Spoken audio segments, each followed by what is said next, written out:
విద్యుత్ ఛార్జీలు పేరుతో పెంచిన విద్యుత్ ఛార్జీలు తగ్గించాలంటూ గుంటూరులో ఆందోళన జరిగింది. ఈ మేరకు సిపిఎం ఆధ్వర్యంలో పొన్నూరు రోడ్లో ట్రాన్స్కో ఎస్సీ కార్యాలయం వద్ద ధర్నా చేపట్టి నిరసన వ్యక్తం చేశారు. ప్రజలపై విద్యుత్ ఛార్జీల భారాన్ని మోపేందుకు కూటమి ప్రభుత్వం ప్రయత్నం చేస్తుందని సిపిఎం జిల్లా కార్యదర్శి వై నేతాజీ, నగర కార్యదర్శి నళినీకాంత్ ఆరోపించారు. ఎన్నికల సమయంలో స్మార్ట్ మీటర్ల గురించి వ్యతిరేకంగా మాట్లాడిన ప్రస్తుత సీఎం చంద్రబాబు, మంత్రి లోకేష్ ప్రజలపై కరెంటు ఛార్జీల భారాన్ని మోపడమే లక్ష్యంగా పనిచేస్తున్నారని చెప్పారు.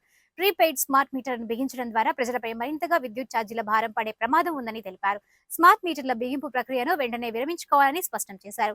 లేని పక్షంలో నిరంతరం ఆందోళనలు కొనసాగిస్తామని వారు హెచ్చరించారు. ఎన్నికలకు ముందు మేము అధికారంలోకి వస్తే విద్యుత్ ఛార్జీలు పెంచం అని ప్రతి బహిరంగ సభలోనూ కూడా అందరికీ వాగ్దానం చేయటం జరిగింది. అధికారంలోకి వచ్చి 6 నెలలు పూర్తి కాకముందే ఇవాళ గతంలో 2 ఏళ్ల క్రితం వాడుకున్నటువంటి కరెంటు ఛార్జీలకి సర్దుబాటు ఛార్జీల పేరు మీద ఈ నెల నుంచి 6,000 కోట్ల రూపాయలు జనం నుంచి వసూలు చేయడానికి నిర్ణయం చేసి బిల్లుల్లో కలిపి ఇవాళ బిల్లులు ఇవ్వటం అనేటువంటి జరిగింది. అట్లాగే వచ్చే నెల నుంచి మరొక 9,500 కోట్ల రూపాయలు అదనంగా సర్దుబాటు ఛార్జీల పేరు మీద భారాలు వేయటానికి సంసిద్ధమయ్యి బిల్లులు తయారు చేసేటువంటి పనిలో ఉన్నారు ప్రభుత్వం. ఈ రకంగా ఇచ్చినటువంటి వాగ్దానానికి భిన్నంగా 15,000 కోట్ల రూపాయలు, అది గతంలో కాల్చుకున్నటువంటి కరెంటుకి భారాలు మాపటం అనేటువంటిది ఈ ప్రభుత్వం ఇచ్చిన వాగ్దానాన్ని పూర్తిగా మంటగలుపుతుంది అని చెప్పేసి అనేటువంటిది సిపిఎం పార్టీ భావిస్తూ ఉంది. అంతేకాదు లోకేష్ గారు ఎన్నికలకు ముందు స్మార్ట్ మీటర్లో జగన్కు సంబంధించినటువంటి డివిజన్లో సుందరయ్య నగర్లో స్మార్ట్ మీటర్లు పెట్టడాన్ని సిపిఎం పార్టీ అడ్డుకుంది. ఆ సందర్భంగా స్మార్ట్ మీటర్లని అక్కడ ఉన్నటువంటి ఆపరేటర్లు బలవంతంగా బిగించే ప్రయత్నం చేస్తూ ఉన్నారు. యజమానుల పర్మిషన్ లేకుండా మీరు స్మార్ట్ మీటర్లు పెట్టుకుంటేనే పథకాలు వస్తాయని చెప్పి బెదిరించి ఎదిరించి పెట్టిస్తూ ఉన్నారు. దీన్ని తీవ్రంగా వ్యతిరేకిస్తూ ఉన్నాం. వాస్తవంగా బాగా పనిచేస్తున్నటువంటి ఇప్పుడు మీటర్ని మార్చి స్మార్ట్ మీటర్ పెట్టడంలో ఉద్దేశం ఏంటి? ఎందుకంటే గతంలో చక్రంగా ఉన్న మీటర్ని తీసేసి డిజిటల్ మీటర్ పెట్టారు. అప్పుడు కారణం ఏం చెప్పారంటే జీరో క్యాండిల్ లైటింగ్ని రీడ్ చేయట్లేదు మీటర్లు అని చెప్పారు. ఇప్పుడు ఏ కారణంగా బాగా పనిచేస్తున్న మీటర్ని తీసేసి ప్రీపెయిడ్ మీటర్గా ఉన్న స్మార్ట్ మీటర్ని బిగిస్తున్నారని మేము ప్రశ్నిస్తూ ఉన్నాం ఈ ప్రభుత్వాన్ని. అంతేకాదు 800 రూపాయలు ఖరీదు చేసే మీటర్ని తీసేసి 15,000 నుండి 20,000 రూపాయల ఖరీదు చేసే మీటర్ని బిగిస్తూ ఉన్నారు.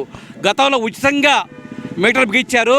ఇప్పుడు మాత్రం 20,000 రూపాయలు నెల వినియోగదారుల దగ్గర వసూలు చేస్తూ ఉంటున్నారు. 20,000 రూపాయలు ఖర్చు పెట్టి ఇళ్లకు బిగించాల్సినంత ఆగత్యం ఏమైపడిందని చెప్పి మేము ప్రభుత్వాన్ని ప్రశ్నిస్తూ ఉన్నాం. అంటే దీనిలో ఏదో మతలబు ఉంది. ఇప్పటికే అనేక వార్తలు వస్తూ ఉన్నాయి. అదేంటంటే ఈ స్మార్ట్ మీటర్ ద్వారా గతంలో వాడిన నెల తర్వాత బిల్లు కట్టేవాళ్ళు ఇప్పుడు అలా కాదు, ముందుగానే డబ్బులు కడితేనే కరెంట్ ఇంట్లో వెలుగుతుంది, కరెంట్ ఇంట్లోకి వస్తుంది. అంతేకాదు టైమ్ ఆఫ్ డే టారిఫ్ అని చెప్పి గతంలో రోజులో ఏ గంట వాడినా ఒకే రకమైన ఖర్చు ఉండేది, యూనిట్ ఖర్చు, టారిఫ్ ఖర్చు. కానీ ఇప్పుడు కంపెనీ అమెరికా కోర్టే సుమారు 1,750 కోట్ల రూపాయలు గత ముఖ్యమంత్రి గారు లంచం తీసుకున్నారని చెప్పి ఆ రోజు కోర్టులో ఫైల్ అయిందే. దాని ఆధారంగా విచారణ జరిపి బాధ్యతలు చర్యలు తీసుకోవాలని చెప్పి కోరుకున్నాం. కానీ అలాంటి అదానీ కంపెనీ జరిగినటువంటి ఒప్పందాల విషయంలో ప్రభుత్వం ఎలాంటి చర్యలు తీసుకోకపోగా ఆ ఒప్పందాలను కొనసాగిస్తూ ఉంది.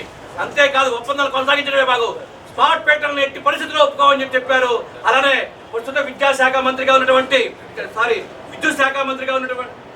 ఆర్థిక శాఖ మంత్రిగా ఉన్నటువంటి పయ్యావుల కేశవ్ గారు కోర్టుకు కూడా వెళ్ళాడు. ఈ ఒప్పందాలు రద్దు చేయాలా